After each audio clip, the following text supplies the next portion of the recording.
Good afternoon. Can we please meet you? What's your name? Miss Byron.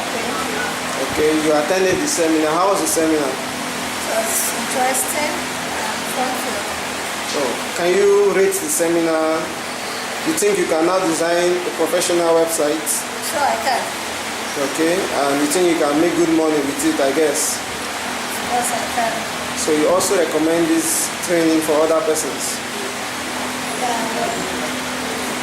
So do you have any word to say to anybody out there about website design business? Well, website design business is kind of elaborate but small if you put your head down to learn it. And once you know it, you're as good as a professional without being a computer guru like my friend said. Thank you very much.